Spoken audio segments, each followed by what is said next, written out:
तो hello friends, आपका स्वागत है आपके अपने इस यूट्यूब चैनल में। तो दोस्तों, आज की इस वीडियो में मैंने फिजिक्स का सीरीज़ स्टार्ट कर दिया है।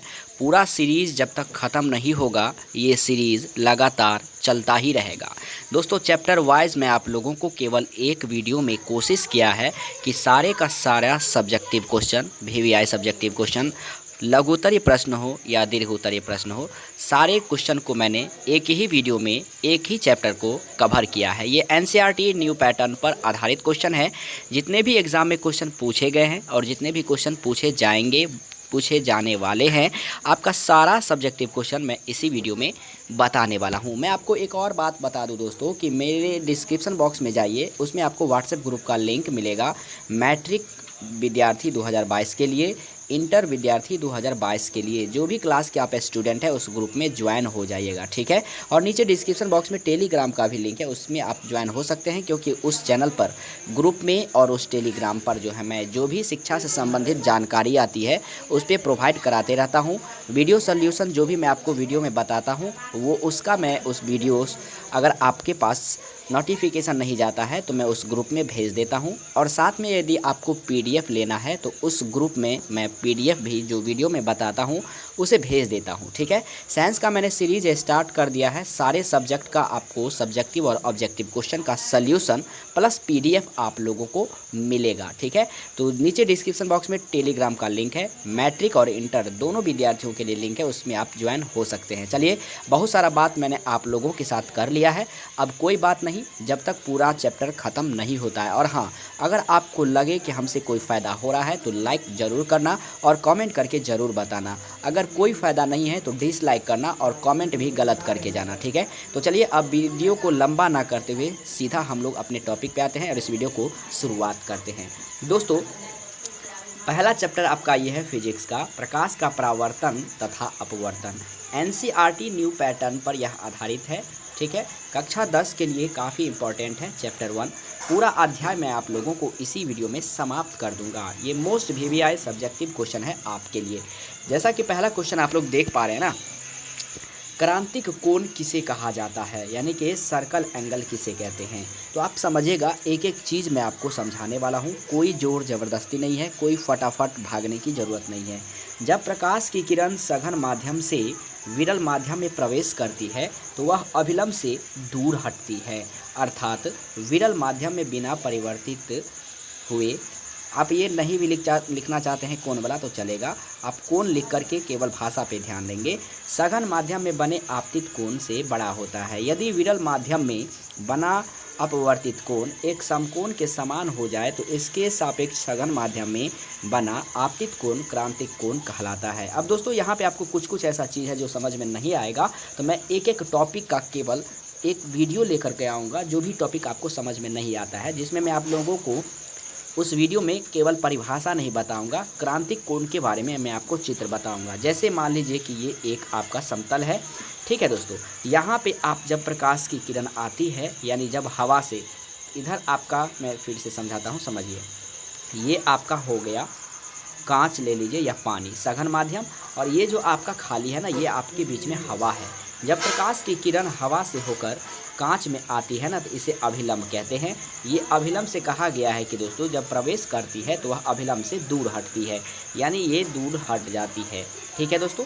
यानी ये अभिलंब हो गया, ये आपका जो रेखा है वो अभिलंब है। फिर भी आपको यहाँ पे अगर समझने में कठिनाई हो रहा है ना, तो मैं आप लोगों को इसके लिए क्रांतिक कोण का, यानी जहाँ जहाँ आप फंसेंगे उसके लिए मैं आप लोगों को कमेंट करके बता दूंगा। अगर कोई दिक्कत होता है तो वैसे आपको दिक्कत नहीं होगा।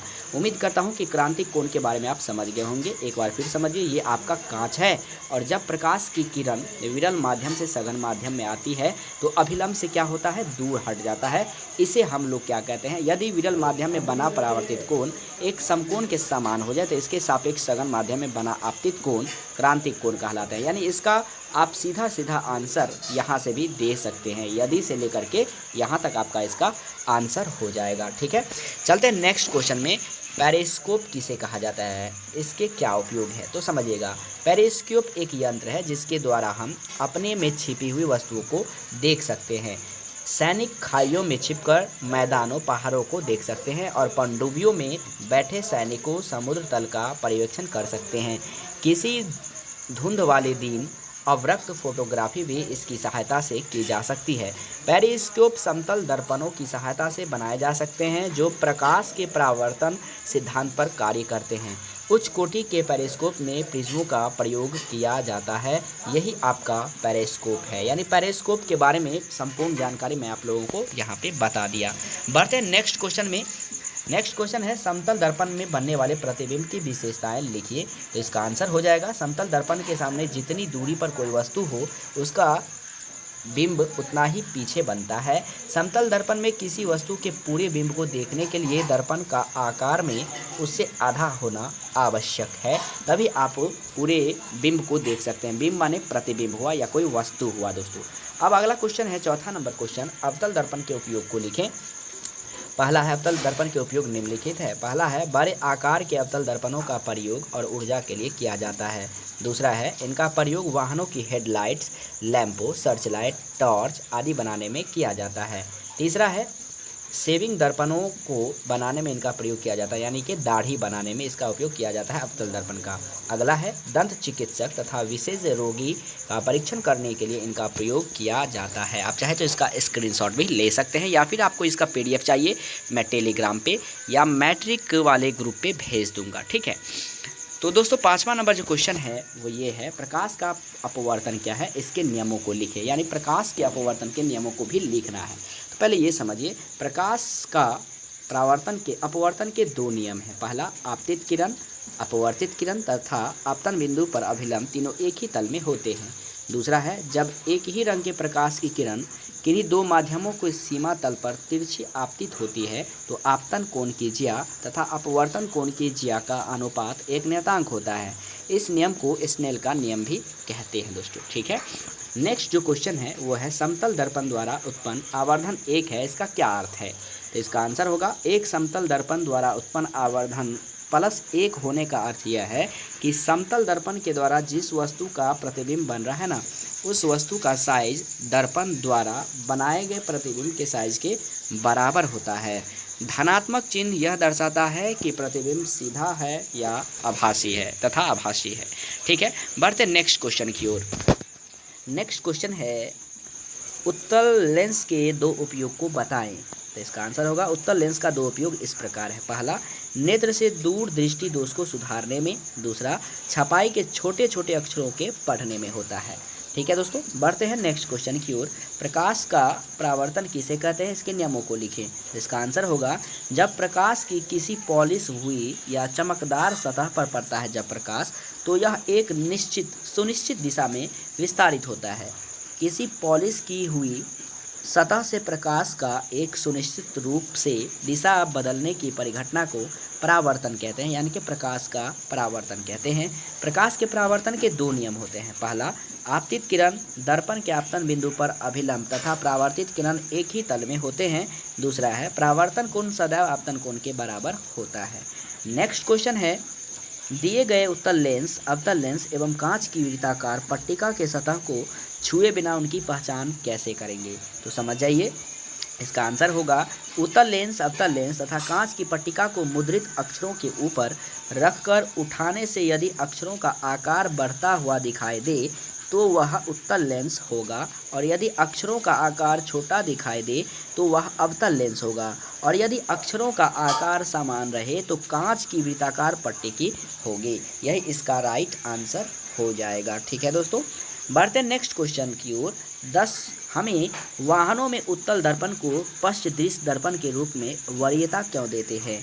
इसका आंसर है उत्तल दर्पण को पश्च दृश्य का मतलब पीछे वाला दृश्य जो होता है, दर्पण के रूप में इसलिए वरीयता देते हैं क्योंकि वे सदैव सीधा प्रतिबिंब बनाते हैं तथा इनका दृष्टि क्षेत्र भी बहुत अधिक है क्योंकि ये बाहर की ओर वक्रित होते हैं, ठीक है दोस्तों।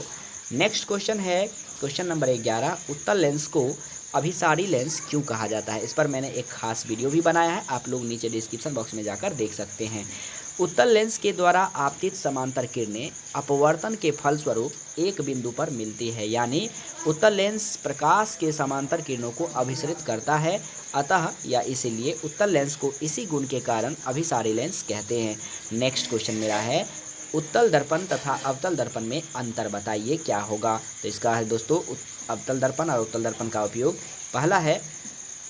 पहला है अवतल दर्पण का उपयोग और दूसरा जो पॉइंट है वह उत्तल दर्पण का उपयोग। इसमें परावर्तन करने वाला चमकीला तल अंदर धंसा होता है और उत्तल दर्पण में इसमें परावर्तन करने वाला चमकीला तल बाहर को उभरा हुआ होता है। ठीक है, ये पहला पॉइंट है अवतल के लिए और दूसरा है उत्तल के लिए। ठीक है, नेक्स्ट क्वेश्चन है, इसमें वास्तविक और आभासी दोनों प्रकार के प्रतिबिंब बनते हैं, किसमें? अवतल दर्पण में। ठीक है ना। और दूसरा पॉइंट है इसमें यानी उत्तल दर्पण में इसमें आभासी प्रतिबिंब बनता है। तीसरा पॉइंट है अवतल दर्पण का, इसमें प्रतिबिंब उल्टा और सीधा दोनों बनते हैं। और तीसरा है उत्तल दर्पण का, इसमें सीधा ही प्रतिबिंब बनता है। चौथा पॉइंट है अवतल दर्पण का, इसमें प्रतिबिंब बड़ा, छोटा तथा वस्तु के आकार का तीनों प्रकार का बनता है। और इसका चौथा पॉइंट है इसमें प्रतिबिंब छोटा बनता है उत्तल दर्पण में। 13 नंबर पॉइंट क्वेश्चन है, उत्तल लेंस और अवतल लेंस में अंतर स्पष्ट करें। जो पहला होगा वह उत्तल लेंस, जो दूसरा होगा वह अवतल लेंस। पहला पॉइंट है, बीच में से मोटा तथा किनारों से पतला होता है, यानी बीच में मोटा होता है और किनारों पे क्या होता है तो पतला होता है। ये उत्तल लेंस में होता है। अवतल लेंस में बीच में पतला तथा किनारों से मोटा होता है। दूसरा, अक्षर बड़े आकार के दिखाई देते हैं उत्तल लेंस में और अवतल लेंस में छोटे आकार के दिखाई देते हैं। और तीसरा पॉइंट ये है दोस्तों, प्रकाश की किरणों को एक बिंदु पर केंद्रित करता है उत्तल लेंस। और तीसरा पॉइंट है अवतल लेंस का, प्रकाश की किरण पुंज को बिखेर देता है। चौथा पॉइंट है उत्तल लेंस का, वस्तु का प्रतिबिंब वास्तविक, आभासी तथा उल्टा बनता है। चौथा पॉइंट है अवतल लेंस का, वस्तु का प्रतिबिंब आभासी तथा सीधा बनता है। नेक्स्ट पॉइंट है, लेंस को बाईं तरफ हिलाए तो प्रतिबिंब दाईं तरफ गति करता है उत्तल लेंस में। और अवतल लेंस में लेंस को बाईं तरफ हिलाएं तो प्रतिबिंब भी बाईं तरफ हटेगा। छठा पॉइंट है, इसकी फोकस दूरी धनात्मक होती है उत्तल लेंस में और इसका फोकस दूरी ऋणात्मक मतलब माइनस होती है अवतल लेंस में। समझ पाएँ। नेक्स्ट नंबर क्वेश्चन है दोस्तों, आभासी तथा यानी कि वास्तविक तथा आभासी प्रतिबिंब में अंतर क्या है।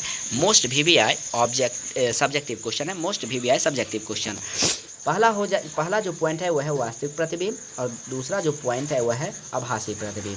यानी पहला पॉइंट देखिए, वास्तविक प्रतिबिंब को पर्दे पर प्राप्त किया जा सकता है और आभासी प्रतिबिंब को पर्दे पर प्राप्त नहीं किया जा सकता है। समझ पाए।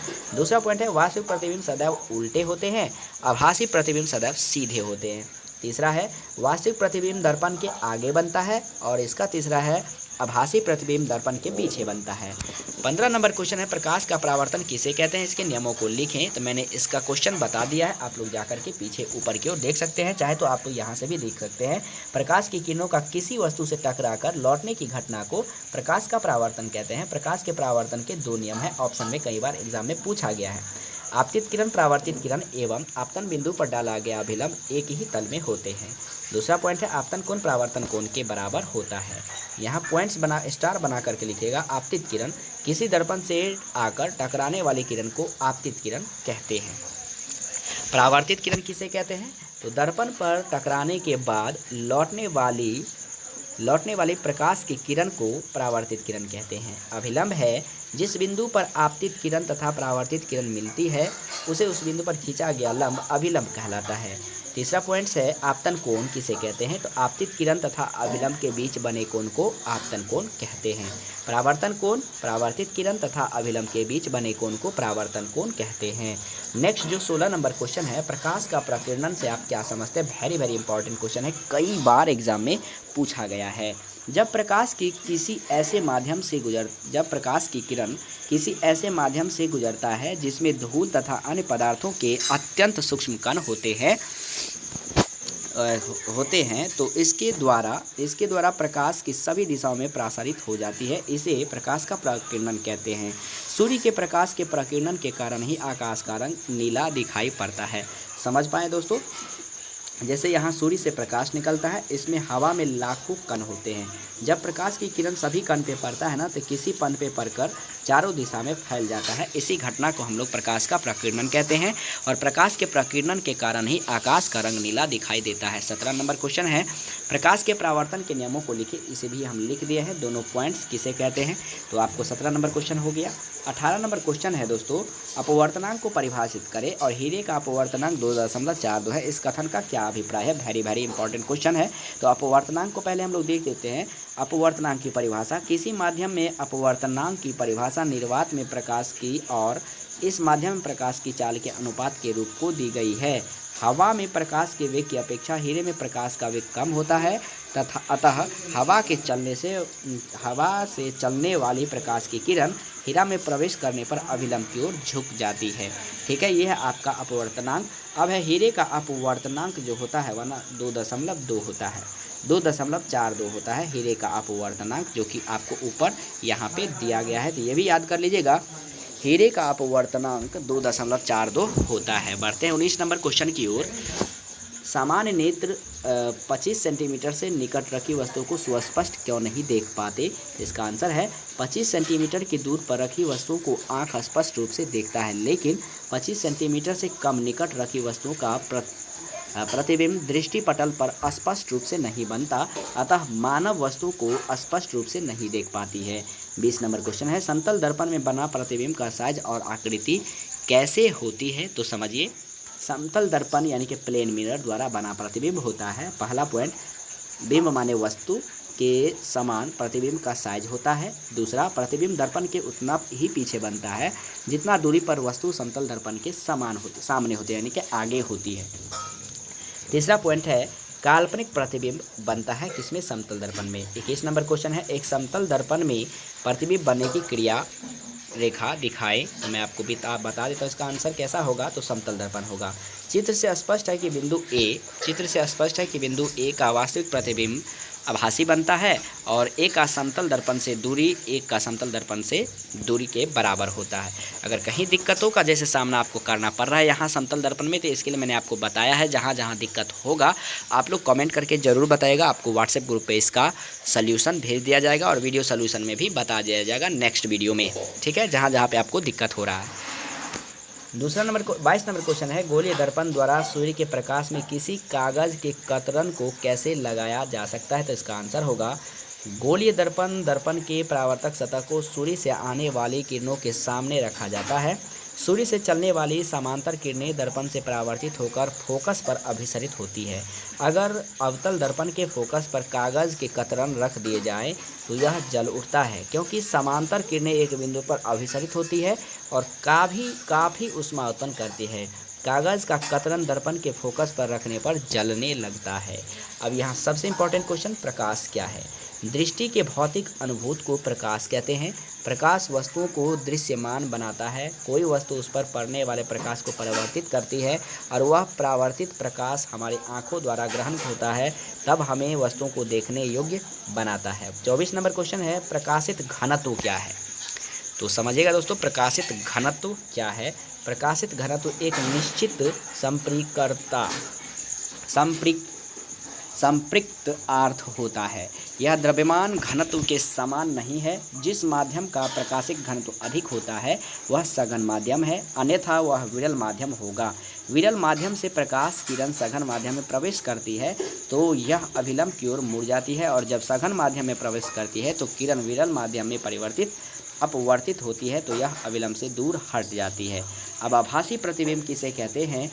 किसी स्रोत से आने वाली प्रकाश परावर्तन या अपवर्तन के बाद एक बिंदु पर नहीं मिलता, बल्कि परावर्तित तथा अपवर्तित किरणों को पीछे बढ़ाने पर एक बिंदु पर मिले तो आभासी प्रतिबिंब बनता है। यह प्रतिबिंब हमेशा सीधा और पर्दे पर लेना असंभव है, यानी पर्दे पर प्राप्त नहीं किया जा सकता।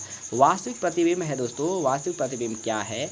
किसी स्रोत से आने वाला प्रकाश का परावर्तन या अपवर्तन के बाद एक बिंदु पर मिलती है तो वास्तविक प्रतिबिंब बनता है। वास्तविक प्रतिबिंब हमेशा उल्टा और पर्दे पर आसानी से प्राप्त कर लिया जा सकता है। हमारा नेत्र रेटिना पर वास्तविक प्रतिबिंब बनाता है। हमारा नेत्र जो होता है ना, वह रेटिना पर वास्तविक प्रतिबिंब बनाता है। 27 नंबर क्वेश्चन है, गोलीय दर्पणों द्वारा परावर्तन के लिए नई कार्तिक चिन्ह परिपाटी दर्शाएं। तो इसका आंसर होगा पहला है बिंब सदैव दर्पण के बाईं ओर रखा जाता है। इसका अर्थ है कि दर्पण पर बिंब से प्रकाश बाईं ओर से आपतित होती है। दूसरा है मुख्य अक्ष के समानांतर सभी दूरियां दर्पण के ध्रुव से मापी जाती है।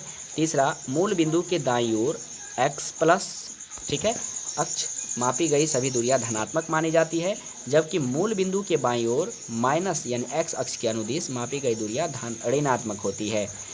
ठीक है दोस्तों, 28 नंबर क्वेश्चन है अवतल दर्पण, उत्तल दर्पण और समतल दर्पण को छूकर एवं बिना छुए कैसे पहचान पाएंगे। तो अवतल दर्पण को छूने पर पता चलता है कि इसका परावर्तक सतह नत होता है, ठीक है, यानी कि धंसा होता है। उत्तल दर्पण का परावर्तक सतह उभरा हुआ होता है। समतल दर्पण का परावर्तक सतह समतल यानी कि प्लेन होता है। तीनों दर्पणों के फोकस के भीतर एक वस्तु पिन को बारी बारी से रखा जाता है। जिस दर्पण में वस्तु पिन का प्रतिबिंब आभासी, सीधा और बड़ा दिखाई पड़े तो वह अवतल होगा। जिस दर्पण में वस्तु का प्रतिबिंब आभासी, सीधा, छोटा दिखाई पड़े तो वह उत्तल दर्पण होगा। जिस दर्पण में वस्तु का प्रतिबिंब आभासी, सीधा और वस्तु के आकार के बराबर दिखाई पड़े तो वह समतल होगा। ठीक है, उम्मीद करता हूँ कि आपको समझ में आया होगा। लेंस कितने प्रकार के होते हैं, लेंस की क्षमता ये भी बताएंगे। मुख्यतः लेंस दो प्रकार के होते हैं, उत्तल लेंस और अवतल लेंस। मैंने उत्तल लेंस और अवतल लेंस के बारे में आपको बता दिया पहले ही। उत्तल लेंस में वास्तविक और आभासी दोनों प्रकार के प्रतिबिंब बनते हैं, लेकिन अवतल लेंस में केवल आभासी प्रतिबिंब बनता है। लेंस की क्षमता से आप क्या समझते हैं दोस्तों, तो इसका आंसर होगा किसी लेंस द्वारा प्रकाश किरणों के अभिसरण या अपसरण करने की मात्रा को उसकी क्षमता कही जाती है। लेंस को क्षमता डायोप्टर में मापा जाता है। एक डायोप्टर उस लेंस की क्षमता है जिसकी फोकस दूरी 1 मीटर है। ठीक है दोस्तों, यानी लेंस की क्षमता का ऐसा ही मात्रक जो होता है ना, वह डायोप्टर होता है। व्यवहारिक मात्रक इसे कहा जाता है। 31 नंबर क्वेश्चन है उत्तल लेंस और अवतल लेंस में सचित्र अंतर स्पष्ट करें। तो आपको दोस्तों चित्र के बारे में मैंने बताया। जहाँ भी आपको दिक्कत होगा एक अलग से वीडियो, छोटा सा वीडियो होगा जो आपको नेक्स्ट वीडियो में मिल जाएगा। इसका नोटिफिकेशन भी आपको मिल जाएगा। ठीक है, तो ध्यान से देख लीजिए, मैंने दोनों के बारे में लिख दिया है। आप लोग चाहे तो अपना चित्र खुद से भी बना सकते हैं, आपके एनसीईआरटी बुक में होगा। उत्तल लेंस के बारे में एक चित्र बना लेना है और अवतल लेंस के बारे में एक चित्र बना रहे हैं। मैं यहाँ पे समझा देता हूँ। उत्तल लेंस में वास्तविक आभासी दोनों प्रकार के प्रतिबिंब बनते हैं, लेकिन अवतल लेंस में हमेशा आभासी प्रतिबिंब ही बनता है। चित्र यहाँ पे एक बना लीजिएगा पहला में। दूसरा है उत्तल लेंस को अभिसारी लेंस कहा जाता है, लेकिन अवतल लेंस को अपसारी लेंस कहा जाता है। यहाँ भी आप चित्र बना लीजिएगा। अब है लेंस में कितने मुख्य फोकस होते हैं। जैसा कि हम जानते हैं प्रकाश लेंस के दोनों ओर से होकर गुजरता है या जा सकता है, अतः यही कारण है कि प्रत्येक लेंस में 2 मुख्य फोकस होते हैं। लेंस के दोनों ओर एक एक फोकस होते हैं। 33 नंबर क्वेश्चन है कौन सा लेंस वास्तविक और आभासी दोनों प्रकार का प्रतिबिंब बनाता है। दोस्तों उत्तल लेंस वास्तविक और आभासी दोनों प्रकार का प्रतिबिंब बनाता है। जब बिंब फोकस के बाहर हो तो लेंस वास्तविक प्रतिबिंब, और जब बिंब फोकस के भीतर हो तो आभासी प्रतिबिंब बनाता है। 34 नंबर क्वेश्चन है बिना स्पर्श के उत्तल लेंस, अवतल लेंस तथा कांच के वृत्ताकार प्लेट की पहचान कैसे की जा सकती है। तो इसका आंसर होगा दोनों तरह के लेंसों और कांच की प्लेट को बारी बारी से अपने हाथ से पकड़कर किसी पुस्तक के छपे पृष्ठ के निकट लाते हैं और इनसे होकर छपे अक्षरों को देखते हैं। यदि पुस्तक के छपे अक्षर अपने वास्तविक आकार से बड़े दिखाई पड़ते हैं तो यह उत्तल लेंस होगा। यदि पुस्तक के छपे अक्षर अपने वास्तविक आकार के बराबर दिखाई पड़ते हैं तो यह कांच का प्लेट होगा।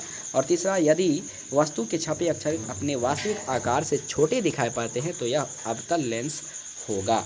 ठीक है, 35 नंबर क्वेश्चन बहुत ही इंपॉर्टेंट है। सूर्योदय एवं सूर्यास्त के समय सूर्य रक्ताभ क्यों प्रतीत होता है, यानी कि लाल क्यों दिखाई देता है। इस पर भी मैंने एक खास वीडियो बनाया है, अगर आप लोग नहीं देखें तो जा करके देख लीजिएगा। इसका आंसर होगा क्षितिज के समीप नीले तथा कम तरंग दैर्घ्य के प्रकाश का अधिकांश भाग कणों द्वारा प्रकीर्णित होता जाता है, इसलिए हमारे नेत्रों तक पहुंचने वाला प्रकाश अधिक तरंग दैर्घ्य का होता है। इसे सूर्योदय और सूर्यास्त के समय सूर्य रक्ताभ प्रतीत होता है।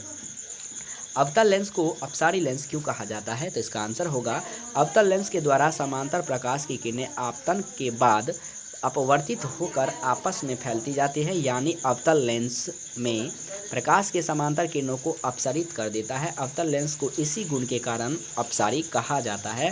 वेरी इंपॉर्टेंट क्वेश्चन है। किरण का क्वेश्चन ये है दोस्तों, 37 नंबर क्वेश्चन, किरण किसे कहते हैं। प्रकाश के बिंदु पथ को किरण कहते हैं। किरण 3 प्रकार के होते हैं, संतृप्त किरण पुंज, अपसरित किरण पुंज और समांतर किरण पुंज। परवलयिक दर्पण संतृप्त किरण पुंज उत्पन्न करता है। उत्तल दर्पण द्वारा असंतृप्त किरण पुंज और समतल दर्पण द्वारा समांतर किरण पुंज उत्पन्न होता है। बढ़ते नेक्स्ट क्वेश्चन नंबर 38 की ओर। पार्श्विक विस्थापन से आप क्या समझते हैं, अथवा कांच के आयताकार झिल्ली में अपवर्तन के दो किरणों को दिखाएं। तो किरण मैं आप लोगों को पहले ही बताया, आपको वीडियो के सॉल्यूशन से मिल जाएगा। किसी स्लैब से होकर गुजरने वाली किरण के लिए आपतित किरण और निर्गत किरण एक दूसरे के समांतर होती है। इन दोनों किरणों के बीच की लंबिक दूरी को पार्श्विक विस्थापन कहा जाता है। यहाँ मैं आपको समझा देता हूँ। जैसे ये एक किरण जा रहा है और ये एक किरण जा रहा है, इन दोनों के बीच में जो दूरी है ना, इसे ही लंबिक दूरी को, लंबा दूरी होना चाहिए, क्रॉस नहीं होना चाहिए, लंबा दूरी होनी चाहिए, इसे ही पार्श्विक विस्थापन कहते हैं। आपको किरण के माध्यम से समझाने के लिए आपको नेक्स्ट वीडियो का इंतजार करना पड़ेगा। उसमें मैं केवल चित्र के बारे में पूरा डिटेल्स में मैं आपको बोर्ड पर लिख करके बताऊंगा। विवर्तन क्या है दोस्तों, अब यहाँ समझते हैं। यदि प्रकाश के पथ में रखी अपारदर्शी वस्तु अत्यंत छोटी हो तो प्रकाश सरल रेखा में चलने की बजाय इसके किनारों पर मुड़ने की प्रवृत्ति दर्शाता है। इस प्रभाव को प्रकाश का विवर्तन कहते हैं। 40 नंबर क्वेश्चन है यहाँ पे। नई कार्तिक चिन्ह परिपाटी के अनुसार गोलीय लेंस में आवर्धन किस प्रकार बदलता है। तो इसका आंसर होगा, किसी उत्तल लेंस के प्रकरण में आवर्धन जब प्रतिबिंब आभासी होता है तब धनात्मक तथा जब प्रतिबिंब वास्तविक होता है तब ऋणात्मक होता है। किसी अवतल लेंस के प्रकरण में आवर्धन अवतल लेंस द्वारा सदैव आभासी प्रतिबिंब बनाने के कारण सदैव धनात्मक होता है। दोस्तों इस चैप्टर में मैं आप लोगों को टोटल का टोटल क्वेश्चन आंसर बताया है, और जो भी चित्र है वो भी मैंने आप लोगों को बताया कि नेक्स्ट वीडियो में आपको मिल जाएगा।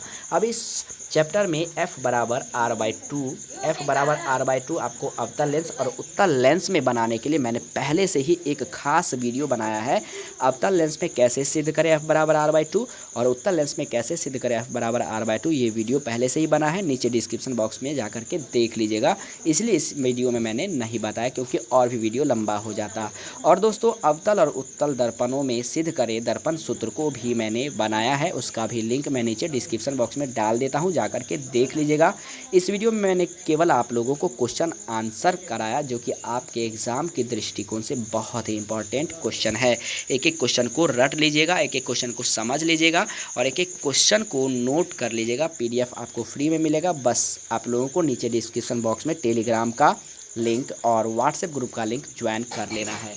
41 नंबर क्वेश्चन है, प्रधान फोकस और फोकस में क्या अंतर है। तो प्रधान फोकस दर्पण के प्रधान अक्ष पर पाया जाता है, लेकिन प्रकाश की समांतर किरणें दर्पण से परावर्तित होने के बाद एक बिंदु पर फोकसित होती है। यह बिंदु फोकस कहलाता है। यह जरूरी नहीं कि फोकस दर्पण के प्रधान अक्ष पर ही पड़े। 42 नंबर क्वेश्चन है, तारे टिमटिमाते हैं किंतु ग्रह नहीं, क्यों। जब तारों की अपेक्षा हमारे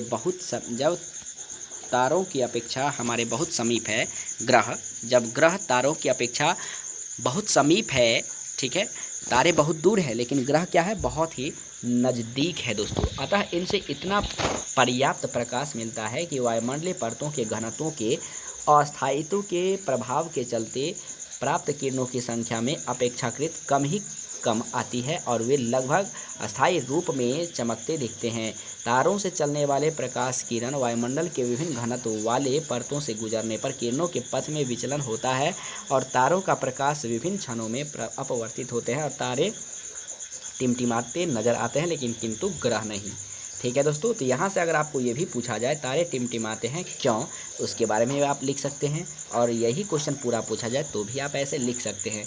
इस तरह से दोस्तों मैंने क्वेश्चन नंबर 1 से लेकर के टोटल 42 क्वेश्चन को शानदार तरीक़ा से डिस्कशन किया है। और इसी वीडियो में मैंने आपको बताया F बराबर R/2 अवतल दर्पण और उत्तल दर्पण में सिद्ध करें। इसका मैंने एक खास वीडियो बनाया हुआ है, नीचे डिस्क्रिप्शन बॉक्स में जाइए। यदि आपको F बराबर R/2 सिद्ध करने नहीं आता है तो देख लीजिएगा, ठीक है। और अवतल दर्पण और उत्तल दर्पण में दर्पण सूत्र को कैसे सिद्ध करें, इसका भी मैंने खास वीडियो बनाया है। अगर मैं आप लोगों को इसी वीडियो में बताता तो और भी वीडियो लंबा हो जाता, इसलिए मैंने उसको एक अलग से वीडियो बना करके प्लेलिस्ट में डाल दिया है, आप नीचे डिस्क्रिप्शन बॉक्स में जा कर के देख सकते हैं। मैंने ये दोस्तों साइंस का ये सीरीज़ स्टार्ट कर दिया है। टोटल चैप्टर का सब्जेक्टिव और ऑब्जेक्टिव क्वेश्चन मैं आप लोगों को बिल्कुल फ्री में PDF प्रोवाइड कराऊंगा। और नीचे डिस्क्रिप्शन बॉक्स में टेलीग्राम का लिंक है, उसे ज़रूर ज्वाइन कर लीजिएगा और व्हाट्सएप ग्रुप का भी लिंक ज़रूर ज्वाइन कर लीजिएगा, क्योंकि हमारे चैनल पर शिक्षा से संबंधित और जितने भी 10th और 12th क्लास के स्टूडेंट हैं सबको शानदार तरीक़ा से तैयारी कराई जाती है बिल्कुल फ्री ऑफ कॉस्ट में। अगर वीडियो पसंद आए तो दबा के लाइक कीजिएगा और चैनल पर नए आए हैं ना तो चैनल को सब्सक्राइब करके और साथ में बेल आइकन को दबाना मत भूलिएगा। Thanks for watching this video and take care, good bye. मिलते हैं नेक्स्ट वीडियो में नेक्स्ट चैप्टर के साथ, तब तक के लिए जय हिंद, वंदे मातरम।